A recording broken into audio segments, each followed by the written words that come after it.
Well, President Joe Biden heads to Pennsylvania today for campaign events as in-party pressure mounts for him to drop out. The 5th House Democrat, Representative Angie Craig, asking him to end his campaign. She joins Representatives Doggett, Grijalva, Moulton, and Quigley, who are publicly calling him out. Well, now the campaign is facing new scrutiny for how it's handling Biden's media blitz. On First of All Saturday, Philadelphia radio host Andrea Lawful Sanders told me that Biden's team sent her a list of questions to pick from before interviewing the president.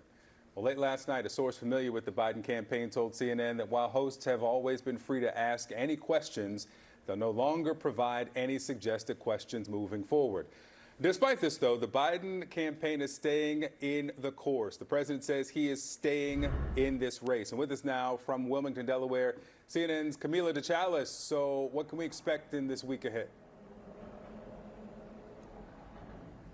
Well, as you mentioned, Biden has a lot of campaign events later today in Pennsylvania. And next week, there will be the NATO summit. Now, these are very public-facing events. And Victor, this will be very crucial for President Joe Biden. He has been under intense scrutiny since his first presidential debate performance against former President Donald Trump, and even foreign diplomats from across the world and even Democrats within his own party have just drawn alarms, drawing concerns, and expressing how they are doubting whether Biden is fit to continue to run for office, and have even brought up having another nominee take his place. So Biden will be under close watch during this NATO summit about over how he performs, and just in the days and events ahead as he campaigns to still make the case of why he should be running for president.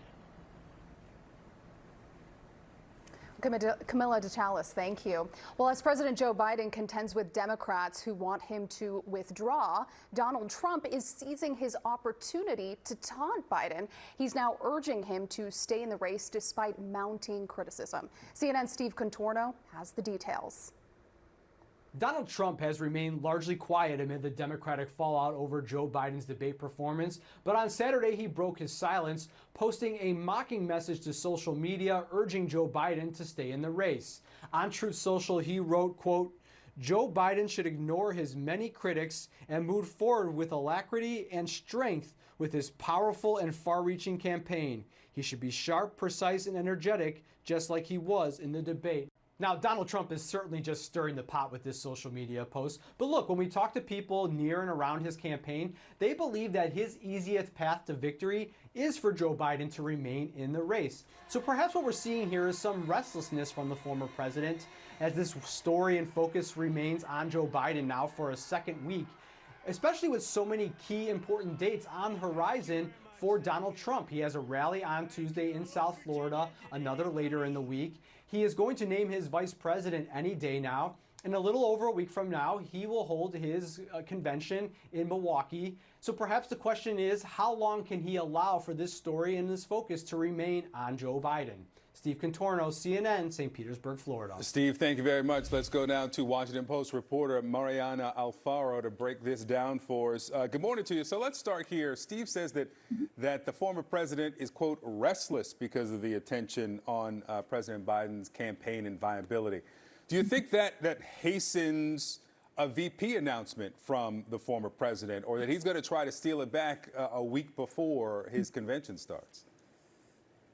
Well, we've been waiting for this VP announcement for so long. I think at this point, I definitely think that he is trying to draw attention back to him. And we've already seen him kind of try to campaign against Harris, too. I think he would launch a few ads already saying, targeting her for the border and for other policies that she's been handed as vice president. But now I think he's going to try to turn, the spotlight back to him. Hopefully we'll hear this VP campaign soon, announcement soon. But I definitely think that it's something that just will likely happen within this week, given how much attention is being given to the President Biden so far. Senator Mark Warner, and the Washington Post was the first to report this, that he is trying to now organize Democratic senators around this idea that he's reaching that the president cannot stay at the top of the ticket. Are there any indicators so far whether he is achieving that, if he's having any success or if he's getting pushback? Yes, publicly we know he's been getting pushback. I mean, I think we heard President Biden say over the weekend. So far Mark Warner is the only one who's called it. But if you look more closely, the Senate's been really quiet. Senate Democrats, as one of my colleagues wrote today, have always been, Biden's backbone in Congress. He's very clearly not as well connected to House Democrats. But this time around, we're not really hearing Senate Democrats come out in whose vents and hordes. They're not, banging at the doors, coming to defend him. And I think that is very telling. This week is going to be really interesting in the House and the Senate. Tomorrow they're coming back. Again, they can't escape the questions when you're asking them in person. So again, we only see Mark Warner out with this report that his aides have not denied.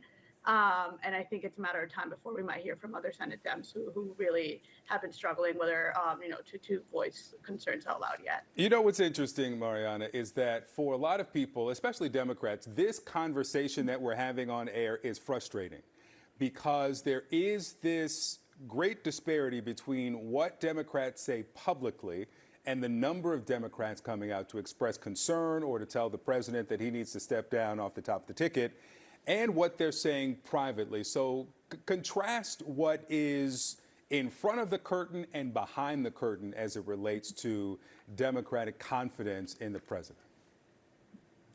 Well, there's definitely this feeling that the dam will break at some point. I think we've seen a few cracks, especially with the five. I think, it's five so far House Democrats who publicly said that they need Biden to step down. But those are just, a handful compared to all the many others that we're still waiting to hear from. But there's this struggle for unity versus the idea that they're still waiting for a bigger signal within the campaign or maybe a bigger signal from the president himself. I think we've heard several Democrats say that the only person who could decide is Joe Biden himself. And he remains very steadfast in the no corner of this. But I think at some point, again, they need to regroup, specifically House Democrats. They've been out of the Hill for a couple weeks now. Senate is kind of still waiting to hear from even Chuck Schumer, who hasn't really publicly spoken about this too much. So there's this feeling that they're seeking unity, but also that the nervousness that it's trickling and then, drip, drip, drip. But at some point, I think the dam hasn't broken yet. And the message is all over across the party. Yeah, if the dam breaks at some point, if this splintering does not continue. So let's talk about the vice president here. We started this week with the CNN poll that showed that the president is post-debate 6 points behind former President Trump. The vice president, head-to-head, is in a statistical tie. Then throughout the week, we saw the president and vice president campaigning together. We saw her on the balcony with the president on the 4th of July, something that has not happened in past years, was not on the schedule. And then we end this week with the vice president at Essence Fest in New Orleans. She's going to speak to the AKAs and the Zetas, two black sororities. Does this cut both ways, though? Although she is passionately behind the president, there is that comparison. The visibility might bring, questions about her viability at the top of the ticket. Is that a consideration? I think the campaign is really trying to highlight the fact that she is there. The fact to remind that it's not just Joe Biden on the ticket, that there's Kamala Harris too, and she is, several years younger. She has had the experience to, be next to him over the last 3.5 years, but also to continue doing that.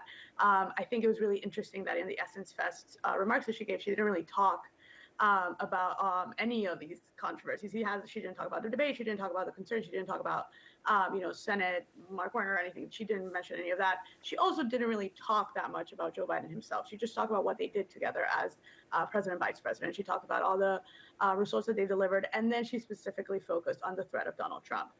She has not really, come out and, she has in the last few weeks, but she didn't really come out at this big speech to clear the air in any way in terms of what the future of the ticket is.